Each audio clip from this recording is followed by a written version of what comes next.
Abra sua Bíblia comigo no livro do Gênesis, capítulo 48.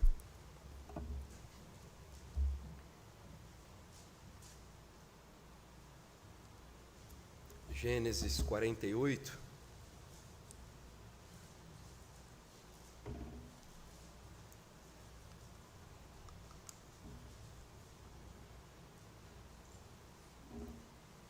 Assim nos diz a santa palavra de Deus. Passadas estas coisas, disseram a José: teu pai está enfermo. Então José tomou consigo a seus 2 filhos, Manassés e Efraim, e avisaram a Jacó: eis que José, teu filho, vem ter contigo. Esforçou-se Israel e se assentou no leito.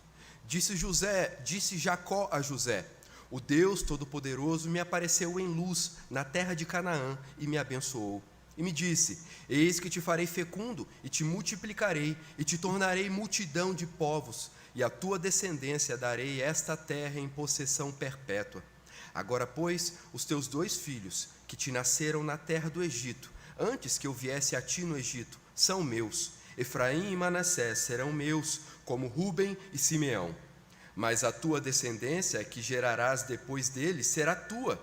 Segundo o nome de um de seus irmãos, serão chamados na sua herança. Vindo, pois, eu de Padã, me morreu com pesar meu Raquel, na terra de Canaã, no caminho, havendo ainda pequena distância para chegar a Efrata. Sepultei-a ali, no caminho de Efrata, que é Belém. Tendo Israel visto os filhos de José, disse: quem são estes? Respondeu José a seu pai: são meus filhos que Deus me deu aqui. Faze-os chegar a mim, disse ele, para que eu os abençoe. Os olhos de Israel já se tinham escurecido por causa da velhice, de modo que não podia ver bem. José, pois, fê-los chegar a ele, e ele os beijou e os abraçou. Então disse Israel a José: eu não cuidara ver o teu rosto, e eis que Deus me fez ver os teus filhos também. E José, tirando-os dentre os joelhos de seu pai, inclinou-se à terra diante de sua face. Depois tomou José a ambos, a Efraim na sua mão direita, à esquerda de Israel, e a Manassés na sua esquerda, à direita de Israel, e fê-los chegar a ele. Mas Israel estendeu a mão direita e a pôs sobre a cabeça de Efraim, que era o mais novo, e a sua esquerda sobre a cabeça de Manassés, cruzando assim as mãos, não obstante ser Manassés o primogênito. E abençoou a José, dizendo: o Deus em cuja presença andaram meus pais, Abraão e Isaque, o Deus que me sustentou durante a minha vida até este dia, o anjo que me tem livrado de todo o mal, abençoe estes rapazes, seja neles chamado o meu nome e o nome de meus pais, Abraão e Isaque, e cresçam em multidão no meio da terra. Vendo José que seu pai pusera a mão direita sobre a cabeça de Efraim, foi-lhe isto desagradável, e tomou a mão de seu pai para mudar da cabeça de Efraim para a cabeça de Manassés. E disse José a seu pai: não assim, meu pai, pois o primogênito é este, põe a mão direita sobre a cabeça dele. Mas seu pai o recusou e disse: eu sei, meu filho, eu sei. Ele também será um povo, também ele será grande. Contudo, o seu irmão menor será maior do que ele, e a sua descendência será uma multidão de nações. Assim, os abençoou naquele dia, declarando: por vós Israel o abençoará, dizendo: Deus te faça como a Efraim e como a Manassés. E pôs o nome de Efraim adiante do de Manassés. Depois disse Israel a José: eis que eu morro, mas Deus será convosco e vos fará voltar à terra de vossos pais. Dou-te demais que a teus irmãos um declive montanhoso, o qual tomei da mão dos amorreus com a minha espada e com o meu arco. Até aí a palavra de Deus. Vamos orar mais uma vez? Santo e poderoso Deus, uma parte do teu povo está reunida aqui nesta noite para adorar ao Senhor. E agora, nesse momento oportuno, nós estamos sedentos por ouvir a tua voz. Ilumina, Senhor, por misericórdia, o pregador dessa noite, para que o teu povo seja edificado, para que o teu povo tenha aos seus ouvidos a fidelidade exposta da tua palavra. Que o teu Santo Espírito edifique a cada um que está aqui nessa noite, exortando, admoestando e edificando a vida de cada um daqueles que são seus filhos. É o que nós pedimos a ti, em nome de Cristo Jesus, o nosso Redentor. Amém. A Bíblia registra que Abraão, antes de morrer, deu tudo o que ele tinha a Isaque, seu filho. Aos seus demais filhos, ele deu presentes e os separou de Isaque, enviando eles para a terra oriental. O rei Davi, no seu leito de morte, mandou chamar o seu filho, que iria o suceder no trono de Israel, Salomão, e deu conselhos muito sábios sobre a maneira que ele deveria viver diante de Deus, para ser um bom rei, para ser um bom servo de Deus. O Senhor Jesus, em seus últimos momentos na crucificação, no Calvário, intercedeu pelos inimigos, consolou um pecador arrependido e depois entregou o seu espírito ao Pai. Meu irmão, se você tivesse a oportunidade, quais são as coisas que você deseja fazer quando você souber que a sua hora está chegando? Veja, eu não estou dizendo aqui daquelas coisas que você deseja fazer até que a sua hora chegue. Não é isso. Eu estou dizendo o que você gostaria de dizer e fazer quando você souber, estou morrendo. Se você assim tiver a oportunidade. O que você vai querer fazer? Algumas pessoas talvez desejem colocar os seus pés na areia quentinha da praia e sentir aquela brisa do mar pela última vez no rosto. Outras pessoas vão querer acelerar por aí em alguma rodovia, sentindo o vento batendo no rosto, sentindo a adrenalina da emoção, da velocidade. Outros talvez fiquem preocupados em reestabelecer relacionamentos que foram quebrados ao longo da vida. Ou talvez dizer aquilo que não pode deixar de ser dito. Sabe, nessas horas, o pensamento deve ficar carregado por dizer coisas que desejamos que o futuro carregue. Uma espécie de marca na memória daqueles que ficarão vivos depois que você se for. Uma espécie de epitáfio impresso na memória dos vivos. O que você diria nos seus últimos momentos para o seu filho ou a sua filha? Quando você descobrir que o relógio da vida para você está acabando. Talvez não era o que você esperava, talvez você esperava mais anos, mas aprove o Senhor lhe conduzir e dar uma oportunidade que muitos não têm, de saber que a hora está terminando, de que a hora está findando. O texto que nós acabamos de ler, o capítulo 48 de Gênesis, nos mostra Jacó fazendo isso. E o que está na mente de Jacó nesse momento em que ele sabe que o seu tempo está acabando? Pela descrição do capítulo 48, o que está na mente de Jacó é o Deus que o redimiu. É isso que está na mente de Jacó. Nas palavras que ele descreve, nas palavras que ele relata, na sua mente, ele tem gratidão por tudo aquilo que Deus havia feito na sua vida. Hoje veremos nessas últimas horas de Jacó sobre as bênçãos do Deus Redentor. Esse é o nosso tema dessa noite da pregação. As bênçãos do Deus Redentor. E em primeiro lugar, eu quero destacar para os irmãos que, ao meditarmos sobre as bênçãos do Deus Redentor, pode ser que na sua mente agora passe várias coisas, assim como também na mente de Jacó, certamente. Livramentos, bênçãos materiais, bênçãos espirituais, mas eu quero destacar hoje para os irmãos, nesse capítulo 48, duas bênçãos que nós jamais podemos perder de vista, porque são bênçãos diretamente advindas do Deus, que é o Deus que nos redime, o Deus que cuida de cada um de nós. E a primeira delas é que somos feitos filhos de Deus por adoção graciosa. É chegada a hora em que Israel deve morrer. No capítulo anterior, se nós olharmos, a tônica do capítulo 47 é Jacó falando a seu filho de que ele não gostaria de ser, ele não queria ser enterrado no Egito. Ele queria que o seu corpo fosse enterrado nas terras de Canaã. No capítulo 48, nós vemos Jacó abençoando os filhos de José. E no capítulo 49, nós vamos ver Jacó abençoando os seus demais filhos.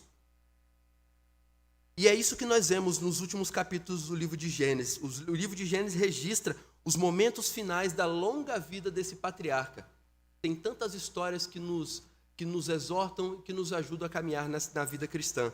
O texto inicia, meus irmãos, eu peço que você mantenha a sua Bíblia aberta. O texto inicia com a chegada da notícia a José de que seu pai estava doente. E devido à sua posição como governador do Egito, de José, provavelmente ele ficava próximo ao faraó.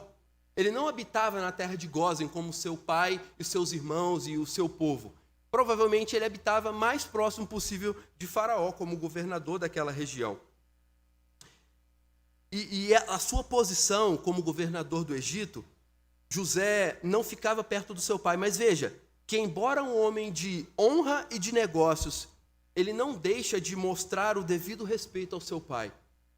Quando ele é informado, ele recebe a informação de que o seu pai estava doente, e nós podemos compreender assim pelo avançar da idade de Jacó, de que essa doença simbolizaria sim o fim da sua vida. José rapidamente leva os seus 2 filhos para que ele pudesse ir até o seu pai e levar os seus filhos até o seu avô. Veja, meus irmãos, visitar os enfermos é nosso dever, é um exercício de misericórdia. O leito do doente é um lugar adequado tanto para consolar e aconselhar os outros, como para recebermos nós mesmos instruções. Quantas vezes nós vamos visitar alguém que está acamado e nós fazemos orações ao Senhor pedindo que Deus nos dê a palavra adequada, nos dê discernimento para falar da palavra de Deus, para falar das coisas boas da vida, para a gente não ofender a pessoa que está ali com a palavra ruim, e de repente somos nós que saímos daquela visita fortalecidos pelo exemplo, pela fidelidade espiritual que aquela pessoa tem a Deus. O Senhor Jesus, ao descrever a separação que será feita quando vier o Filho do Homem no grande julgamento, coloca os benditos do Pai à sua direita, rumo à entrada da posse da terra, que foi preparada desde antes da fundação do mundo. Quando ele faz isso, é perguntado o porquê. E ele descreve no capítulo 25 de Mateus, versos 35 e 36, quando Jesus diz assim: porque tive fome e me destes de comer, tive sede e me destes de beber, era forasteiro e me hospedastes, estava nu e me vestistes, enfermo e me visitastes, preso e fostes ver-me. E a pergunta é: quando fazemos isso? E a resposta de Jesus é: sempre que fizerdes a um destes meus pequeninos irmãos, a mim o fizestes. José levou seus 2 filhos com ele para que pudessem receber a bênção de seu avô e para que o que pudessem ver e ouvir ali do seu avô causasse uma impressão futura na vida daqueles 2 jovens. E é bom, meus irmãos, nós familiarizarmos bem os nossos jovens que estão começando a caminhada neste mundo com os servos de Deus mais idosos que já estão mais próximos de sair dele, cujo testemunho de vida está repleto de histórias sobre a bondade de Deus e a doçura dos caminhos de sabedoria. E por isso podem ser um grande encorajamento para a nova geração. Ouso dizer que Manassés e Efraim, depois desse acontecimento do capítulo 48, jamais se esqueceram disso que eles desfrutaram, de ouvir o que ouviram do seu avô, de ver a postura honrosa e respeitosa do seu pai, que era o governador do Egito. Abaixo do faraó era José que mandava.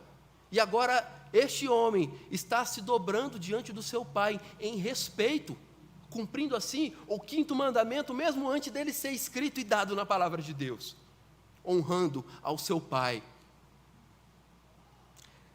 Diante disso, jovens, não se isolem nos seus grupos, cercado apenas de pessoas que estão com as mesmas quantidades de passos que você. Passos que você também anda, e eles também andam. Dificuldades que você enfrenta, e eles também enfrentam. Veja, não ande somente com este grupo. Tenha também ao seu lado pessoas que já passaram por lugares que você ainda vai passar. E também aos mais experientes na longa estrada da vida, não se sintam acuados pela modernidade tecnológica. Afinal de contas, bons conselhos não são dados em redes sociais. Não são. Reconheça na sua mente, no seu coração, a importância e o papel fundamental que você, mais experiente na igreja, tem de passar para os mais jovens. Relacione-se com os mais jovens. A nossa igreja tem algo que é maravilhoso. Para quem chega de outra denominação e de repente você começa a se adequar a como funciona a igreja presbiteriana, as sociedades internas é algo maravilhoso, em que os homens se reúnem e planejam, em que as mulheres se reúnem e planejam, os adolescentes, os jovens, as crianças, Mas veja, não permita que as crianças fiquem somente com elas, que os adolescentes façam programações somente entre eles, que os jovens fiquem somente no grupinho deles, que as mulheres no delas e os homens no deles. Isso tudo são engrenagens que fazem com que a igreja toda funcione. Entenda que você é mais experiente, você que já tem muito mais passos do que um jovem nessa vida, tem a responsabilidade de transmitir a sua experiência e a sua sabedoria. E agindo assim, certamente você vai edificar a igreja e vai contribuir para a edificação e fortalecimento do reino de Deus. Agora veja comigo no verso de número 2. Vemos que Jacó, ao ser avisado que seu filho José estava indo visitá-lo, ele se esforça para se assentar em seu leito. Lembre-se que no capítulo 47, onde é dito a chegada do povo todo, dos 70 ali na região, e então José leva o seu pai até o faraó para apresentar o seu pai a faraó.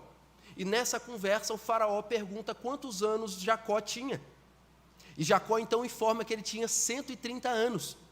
17 anos se passaram. Jacó agora era um homem de 147 anos, naturalmente com dificuldades para se assentar. E a palavra que aparece para nós no nosso texto, para assentar, também pode ser traduzida como habitar. Isso nos dá a entender que Jacó, pelo seu avançar de idade, a sua saúde debilitada, aquele lugar, a cama, alguma coisa parecida como cama ali para ele, era onde ele passava os seus últimos dias.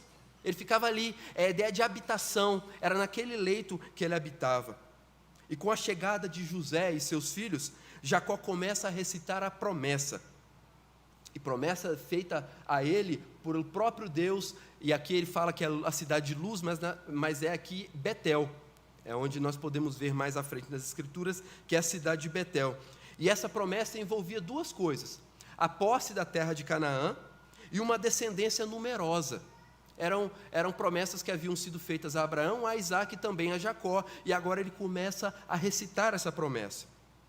Agora, se juntamente a promessa que nós estamos vendo aqui, nós também olharmos para o versículo de número 7, veremos a base para o ato de adoção de Efraim e Manassés. Jacó está contrastando a possibilidade de José ter mais filhos com a impossibilidade dele ter mais filhos, porque a sua esposa Raquel havia morrido. Por isso ele declara no verso 6 que os futuros filhos de José, nós não podemos afirmar que José teve mais filhos. Aqui ele está deixando bem claro para José e também para Efraim e Manassés que as bênçãos que eles receberiam de ser adotados e agora ser contados como filhos legítimos de Jacó, e também contados na divisão como Rúben e Simeão, assim como o texto fala, os demais filhos de José não teriam essa mesma bênção, eles seriam contados nas tribos dos seus irmãos. Mas, ao adotar, o ato de adotar, Efraim e Manassés teriam então acesso à herança, assim como os outros filhos de Jacó. Eles receberiam a parte em igualdade aos demais filhos, não havia diferença.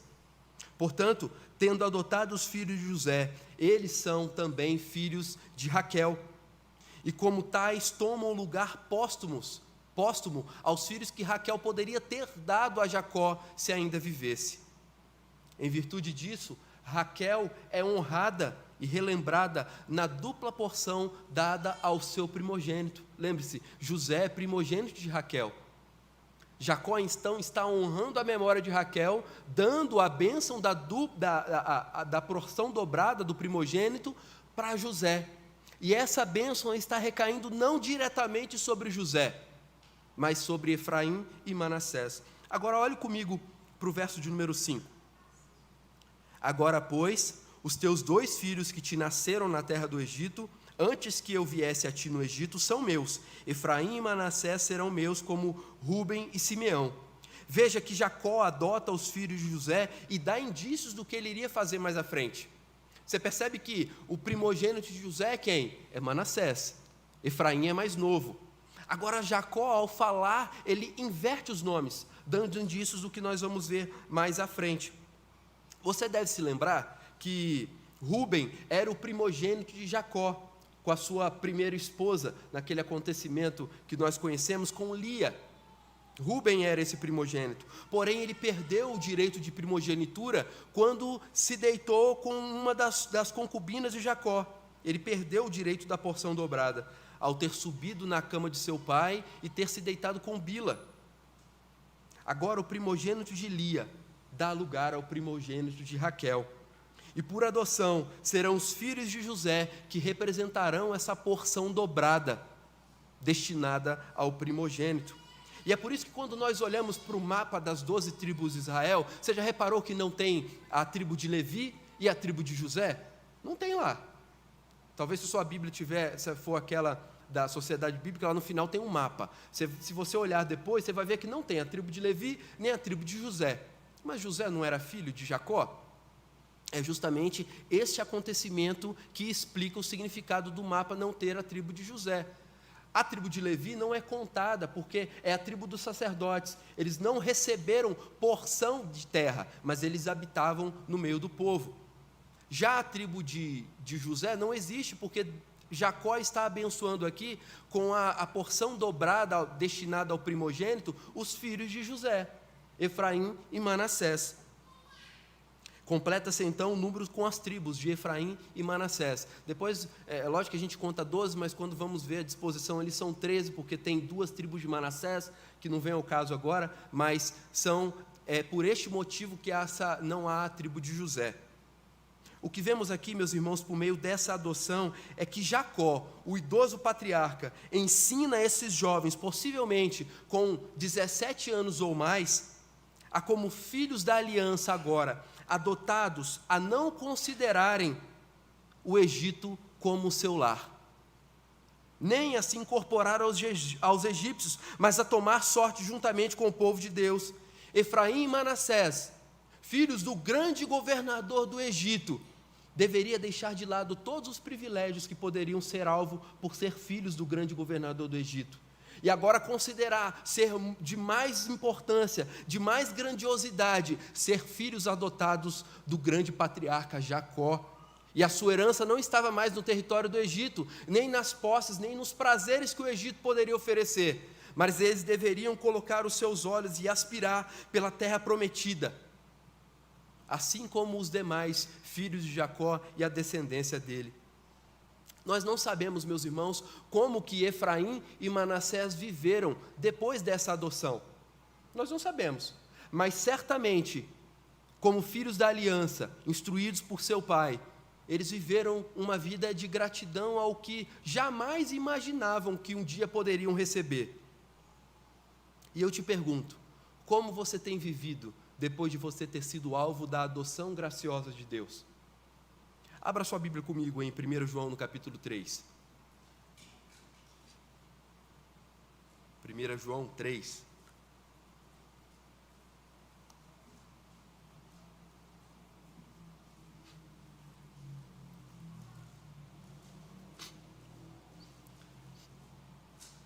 Vede que grande amor nos tem concedido o Pai, a ponto de sermos chamados filhos de Deus, e de fato somos filhos de Deus. Por essa razão, o mundo não nos conhece, porquanto não conheceu a Ele mesmo. Amados, agora somos filhos de Deus, e ainda não se manifestou o que haveremos de ser. Sabemos que quando Ele se manifestar, seremos semelhantes a Ele, porque haveremos de vê-lo como Ele é. E assim mesmo se purifica todo o que nele tem essa esperança, assim como Ele é puro. Vejam, meus irmãos, que honra! Somos chamados de filhos de Deus, e somos agora filhos de Deus adotados em Cristo Jesus. Isso significa que nós levamos o seu nome. O fato de sermos filhos de Deus, de sermos seus filhos, significa que nós não temos mais a mesma natureza. Sabe quando você se depara com alguma dificuldade do fruto do Espírito, e aí você fala assim: Bruno, esse ano eu tinha prometido que eu ia exercitar paciência. Era o ano que eu preciso exercitar paciência, mas eu não estou conseguindo. Veja, tudo aquilo que a palavra de Deus exige de nós, ela não exige e a gente não tem que tentar fazer para merecer alguma coisa. Se a palavra de Deus cobra isso de nós, é porque nós temos a condição de fazer. Sabe por quê? Porque você nasceu de novo. Você é um filho de Deus agora. Você nasceu de novo, você tem agora um novo nome em Cristo Jesus. E o fato de você nascer de novo, é lógico que a ideia de adoção significa que essa adoção, nós não somos gerados desse pai que nos adota. Mas quando nós olhamos para a adoção das Escrituras, o poder de Deus é tão grande em nós que Ele nos tira do lamaçal do pecado e nos coloca agora chamados novamente para a vida em Cristo Jesus. Nós estamos em Cristo. É por isso que eu e você não podemos dizer que isso aí eu não consigo fazer não. É por isso que eu e você não podemos jamais dizer que nós não conseguimos vencer um certo tipo de pecado. Porque quem você era, morreu juntamente com a crucificação de Cristo na cruz. Você em Cristo Jesus é uma nova criatura. E é por isso que você tem todas as condições de lutar contra o pecado. Porque agora em você habita o Espírito Santo de Deus e te dá poder para lutar contra todas as dificuldades que o seu coração tenta empregar sobre você.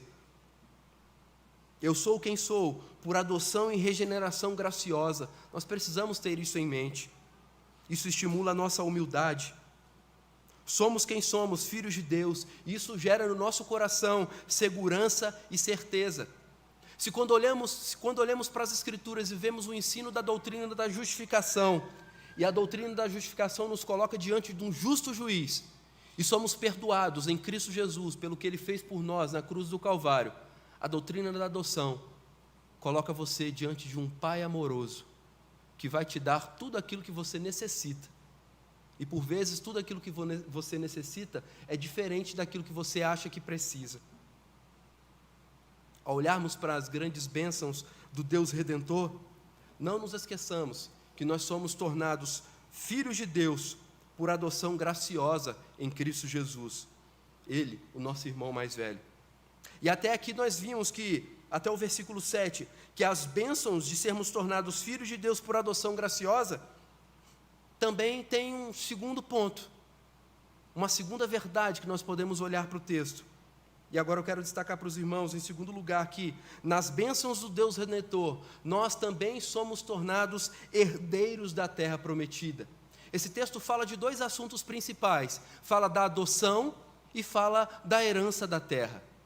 Logicamente que, para o momento em que ele foi escrito, ele representa o que está acontecendo com Efraim e Manassés, mas na progressividade da revelação de Deus, isso tem um significado muito maior, que é a nossa adoção em Cristo Jesus, e que é a nossa herança da terra prometida, não a Canaã geográfica, lá em Israel, mas a Canaã celestial, que todos nós aguardamos entrar nela em Cristo Jesus.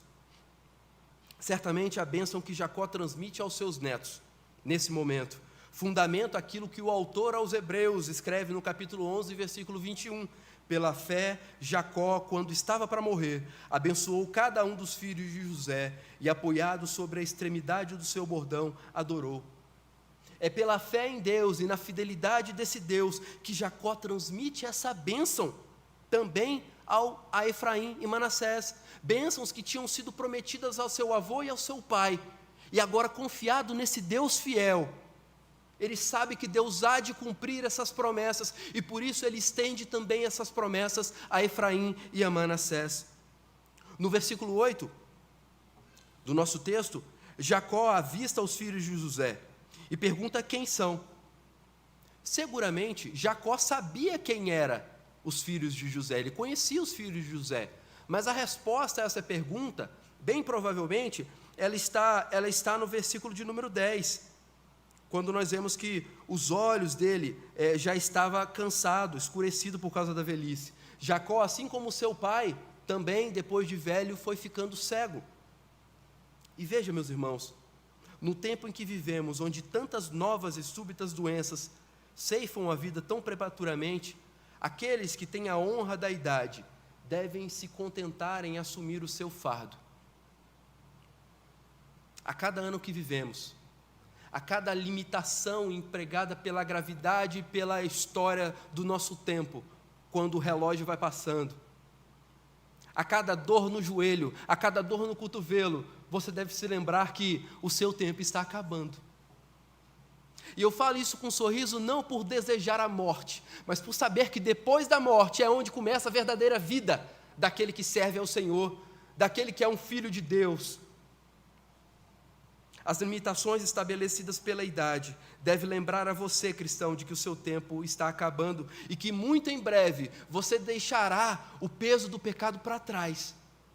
Muito em breve você não vai precisar mais fazer oração de confissão.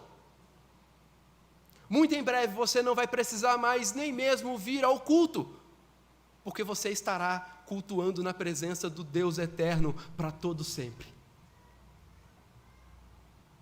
José, mesmo afastado da sua família, do seu pai, das instruções de seu pai, nós vemos que ele seguiu vivendo no temor de Deus como um filho de Deus. Veja a resposta de José à pergunta de seu pai no versículo 9, quando ele pergunta: quem são estes? E José responde: são meus filhos que Deus me deu aqui. José reconhece que mesmo nesse lugar do seu banimento, da sua escravidão, onde ele enfrentou inclusive prisão, Deus o tem abençoado. E ele reconhece que os seus filhos são bênçãos dadas por Deus.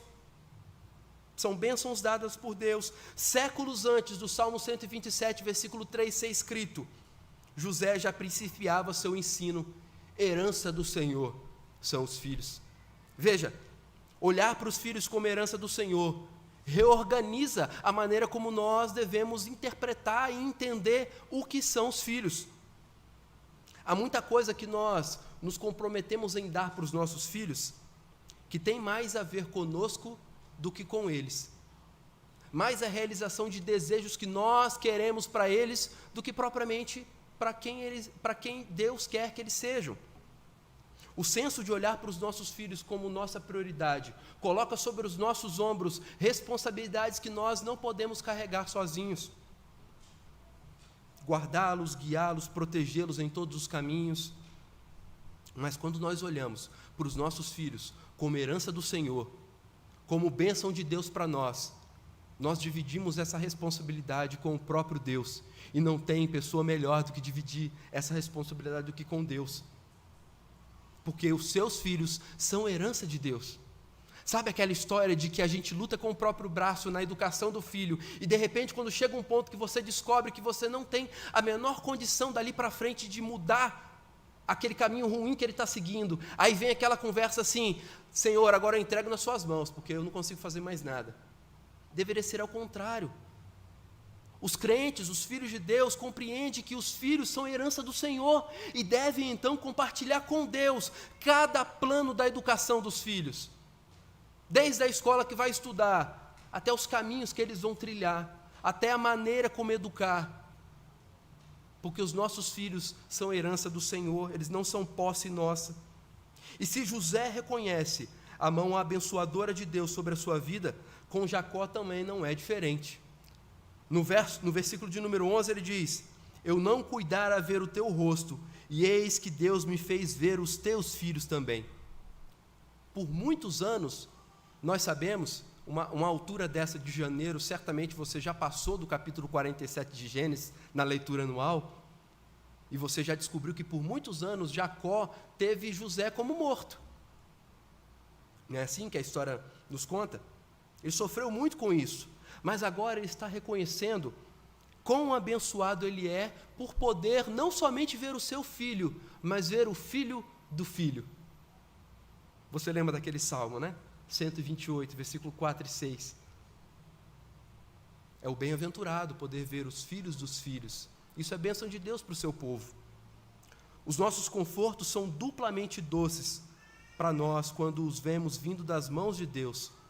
Quantas vezes Deus, em suas providências e misericórdias, supera as nossas expectativas e assim amplia grandemente seus favores. Quando a gente pede por alguma coisa e de repente Deus concede algo muito maior, quer ver onde isso pode ser aplicado? Na minha e na sua salvação. Hoje certamente você tem o entendimento de que você não poderia ir a Deus. O seu coração pecaminoso não desejava redenção. Na verdade, o coração do pecador não redimido quer distância de Deus, porque a proximidade de Deus, que é santo, lembra quem Ele é, e Ele é um pecador. Mas veja, Deus nos redime nos adota, e agora, quem antes nem queria saber de Deus, mas agora por adoção, é colocado diante do Pai amoroso. Depois que começa a ter os seus filhos, apresenta os seus filhos ao batismo, como também herdeiros dessa aliança que foi estabelecida com os pais. Não é isso que acontece quando nós vemos os pais crentes trazendo os filhos aqui à frente, nas igrejas presbiterianas? Para mostrar que aquele pai, aquela mãe, está ciente de que aquela criança será instruída nos caminhos da aliança, nos caminhos do Senhor. E assim o Senhor certamente a abençoará.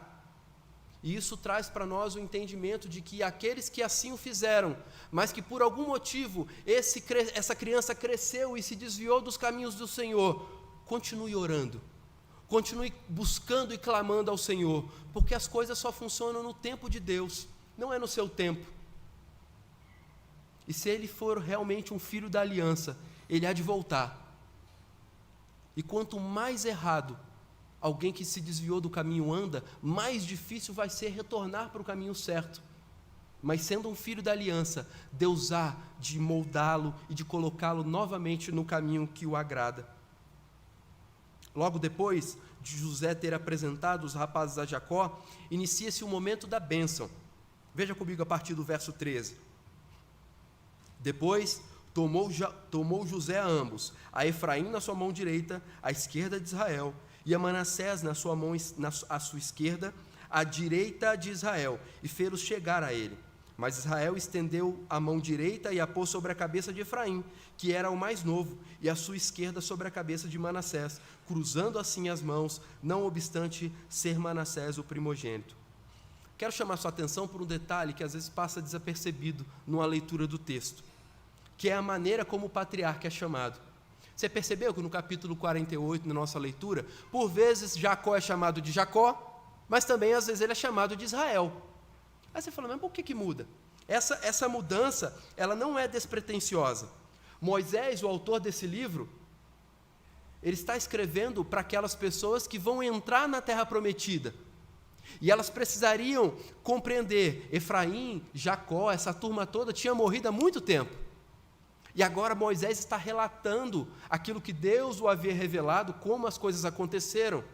E então as pessoas que estão ouvindo esse texto pela primeira vez, deveriam não ter a menor dúvida de que Efraim e Manassés foram abençoados assim pelo próprio patriarca, que era detentor da bênção que Deus havia dado a Abraão, a Isaque e a ele, Jacó, que depois foi chamado de Israel, depois que lutou com o próprio anjo de Deus, com o Senhor, e como o príncipe lutou, assim como nos conta o livro de Êxodo. E você também precisa lembrar no seu coração que não foi qualquer um que te fez herdeiro do novo céu e da nova terra. Se na cerimônia que nós estamos vendo aqui a partir do verso 13, são as mãos de Israel sobre a cabeça de Efraim e Manassés, que de maneira simbólica dão a eles a posse da terra e a herança da terra, nós, os filhos adotados de Deus, recebemos a promessa da herança, não pelas mãos de Jacó, mas porque sobre nós está o precioso sangue do Cordeiro, o nosso bendito Redentor, o Senhor Jesus Cristo. E é Ele que nos confere essa herança bendita. Certamente os filhos de Deus entrarão na nova terra, não porque Jacó fez o que fez, mas porque Cristo fez o que fez, pagando o preço dos nossos pecados na cruz e derramando sobre nós o seu sangue. Eu gosto daquele hino que geralmente nós cantamos em dia de ceia, alvo mais que a neve.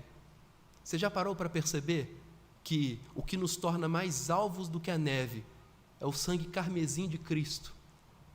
É quando suas vestes estão manchadas pelo sangue de Jesus Cristo, é que você pode ser considerado alvo mais que a neve. Não é nenhum alvejante desse mundo, não é nenhum Vênice especial que esse mundo pode ter, que tira qualquer mancha. A única coisa que tira a mancha do pecado do nosso coração é Cristo Jesus. E nós podemos confiar nisso, porque Ele se entregou na cruz por nós, e em Cristo nós somos adotados, e podemos olhar para a certeza que temos de ser possuidores da herança da terra prometida.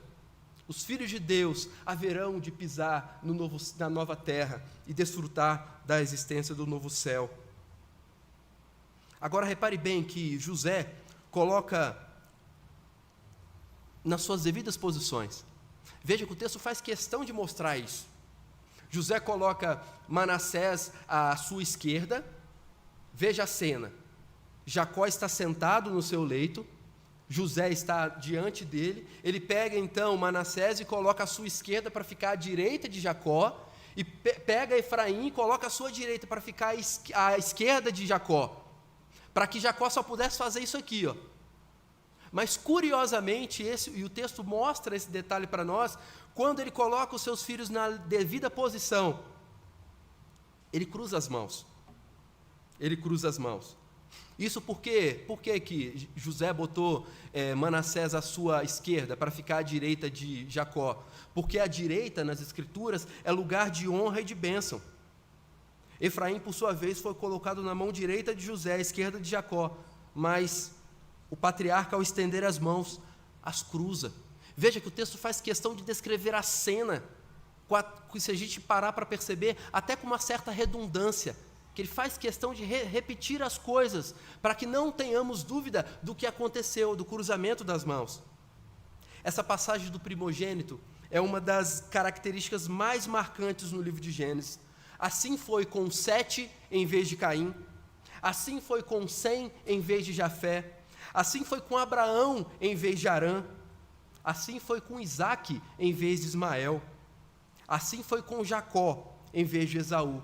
E agora nós estamos vendo acontecendo com Efraim, em vez de Manassés. Assim Deus mostrou a sua soberania e impediu que alguém imaginasse que as suas bênçãos seguem necessariamente a linha do privilégio natural. Deus repetidamente escolheu as coisas fracas da terra, e mesmo aquelas que são desprezadas, para desprezar as que são poderosas. A graça é soberana e de forma alguma segue a ordem natural daquilo que nós almejamos que a natureza deve seguir. Os versículos 15 e 16 nos apresentam um conteúdo dessa bênção, da bênção de Jacó sobre os filhos de José. Mas veja como é descrita anteriormente a declaração da bênção. É dito, versículo 15, e abençoou a José dizendo. Veja, ele está com a mão sobre as cabeças de Efraim e Manassés. Mas o autor bíblico, ao descrever essa bênção, ele descreve que essa bênção foi para José. Ele fala isso, né, que essa bênção foi para José.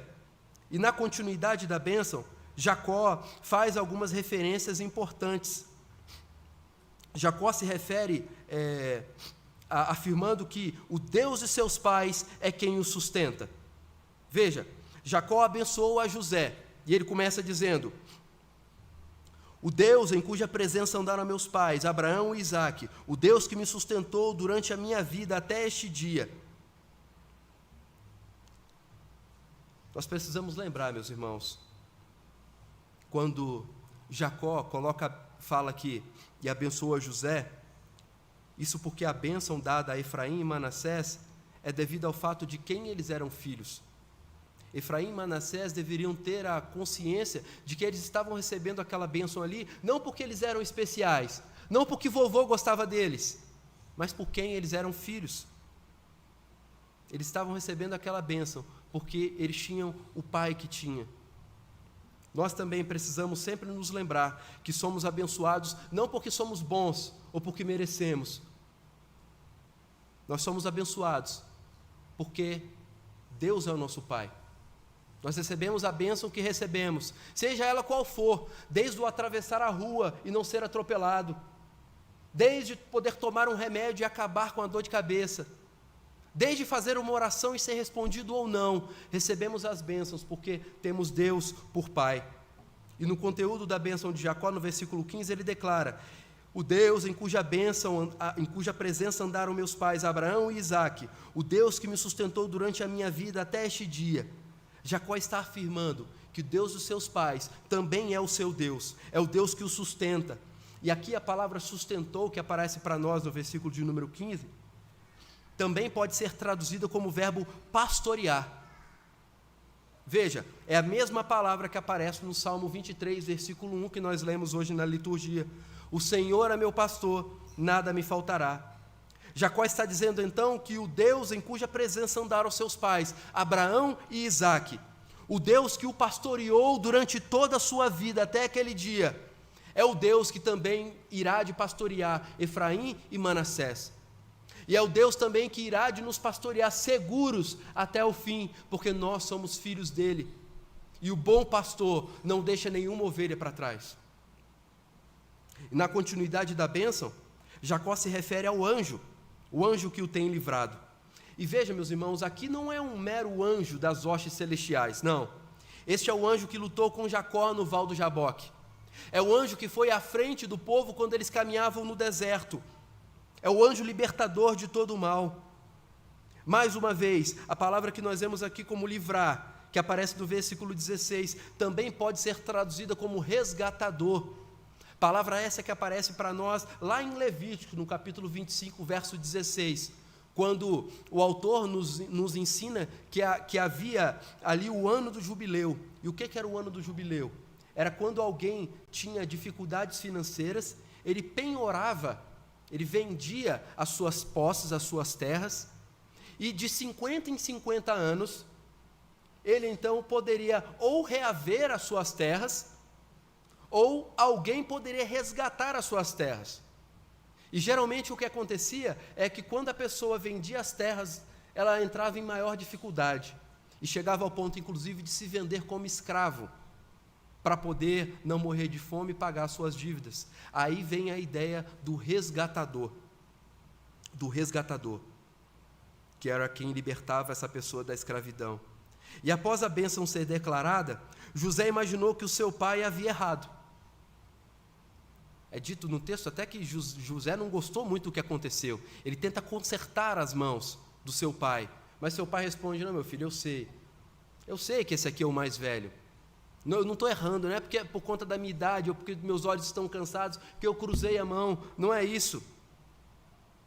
A bênção a ser declarada, que José imaginou que seu pai havia errado, afinal Manassés era o primogênito, Efraim era o mais novo.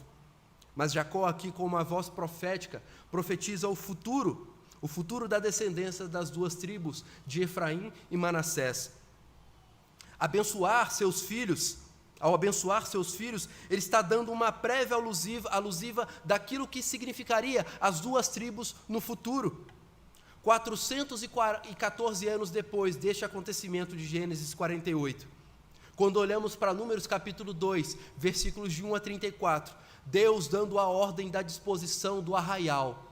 O tabernáculo deveria ficar no centro.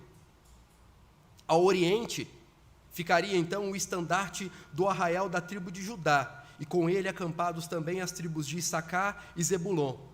Ao sul, o estandarte do arraial de Ruben, e com ele acampados as tribos de Simeão e Gade. Ao norte do tabernáculo, o arraial de Dan, e com ele acampados as tribos de Asser e Naphtali. E ao ocidente, o estandarte do arraial de Efraim, e com eles acampados Manassés e Benjamim. A graça não observa a ordem natural. Nem Deus prefere aqueles a quem consideramos mais adequados. Deus age como lhe agrada, e seus planos e caminhos são sempre melhores do que os nossos. No versículo 21, Jacó deixou com José a promessa de seu retorno no Egito, com uma confiança impressionante nas promessas de Deus, quando ele diz: eu morro, mas Deus estará convosco e vos fará voltar à terra de vossos pais. Ao olharmos para a vida desse patriarca hoje e vermos a sua fidelidade, podemos, através do seu exemplo, desfrutarmos também em Cristo Jesus, nas promessas que Ele nos concede, de que nós também morreremos, mas os filhos de Deus jamais ficarão para trás.